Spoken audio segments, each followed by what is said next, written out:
Viewers आज हम discuss करेंगे फूड पॉइज़निंग के बारे में। किसी ख़ास किस्म के खाने या मशरूब के लेने के 24 घंटे के अंदर मरीज़ को उल्टी और पेचश शुरू हो जाते हैं। फूड पॉइज़निंग की कुछ वजूहात सिर्फ पेचश पैदा करती हैं और कुछ में पेचश के साथ खून भी आता है। इसकी वजूहात देखते हैं। कुछ ख़ास किस्म के खानों से एलर्जी का होना, मसलन कच्चे फल वगैरह। कीमियाई जहर से भी फूड पॉइज़निंग हो जाती है, या फिर जरासीमी जहर। इसमें मुख्तलिफ़ किस्म के बैक्टीरिया जैसे ई कोलाई, क्लस्ट्रीडियम जरासीम और स्टेफ़िलोकोकस जरासीम शामिल होते हैं। फूड पॉइज़निंग की अलामत क्या हो सकती हैं? अगर किसी ख़ास किस्म के खाने से एलर्जी हो या कोई कीमियाई जहर खा लिया जाए तो उससे खाने के 30 मिनट के अंदर उल्टी और पेचश शुरू हो जाते हैं। मरीज़ 24 घंटे के अंदर ठीक हो जाता है। जरासीमी फूड पॉइज़निंग में ज़हीरा शुदा खुराक में जरासीम फैल जाते हैं और तब्श के ख़िलाफ़ मुज़ाहमत पैदा करने वाला जहर पैदा करते हैं। इस जहर की वजह से फूड पॉइज़निंग हो जाती है। मरीज़ के अंदर अलामत 12 घंटे के अंदर आ जाती हैं और 24 घंटे में मरीज़ सेहतयाब हो जाता है। स्टेफ़िलोकोकस जरासीम की वजह से फूड पॉइज़निंग में उल्टी की अलामत ज़्यादा होती हैं। ई कोलाई जरासीम बहुत शदीद पेचश पैदा करता है।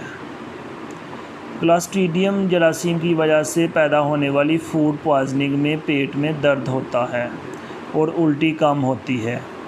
इसमें मरीज़ की आँखों, गले के पट्टे और जिस्म के पट्टे भी कमज़ोर हो जाते हैं और बाज़ औक़ात मरीज़ का सांस भी रुक जाता है।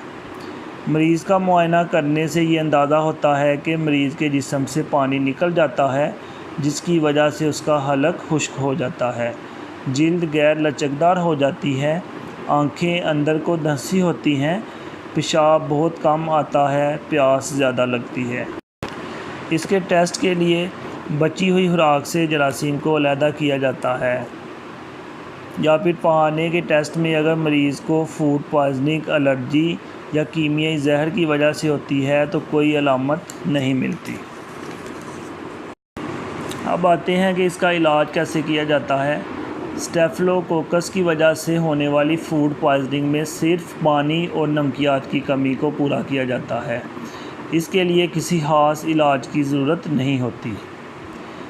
क्लस्ट्रीडियम जरासीम की वजह से फूड पॉइज़निंग में भी मरीज़ 1 से 4 दिन में खुद ठीक हो जाता है। इसमें मरीज़ के जिस्म का पानी और नमकियात पूरा करने के लिए ड्रिप लगाई जाती है। ई कोलाई के लिए मरीज़ को मेडिसिन दी जाती है। अगर उसको उल्टी हो तो उसको गोली मैक्सोलान दी जाती है, या फिर उसको इन्फेक्शन हो तो डॉक्टर के मशवरे से आप मेडिसिन इस्तेमाल कर सकते हैं, क्योंकि ये इन्फेक्शन मज़ीद पेचीदगी का बायस बन सकता है और ऐसी फूड पॉइज़निंग का इलाज बहुत ज़रूरी है।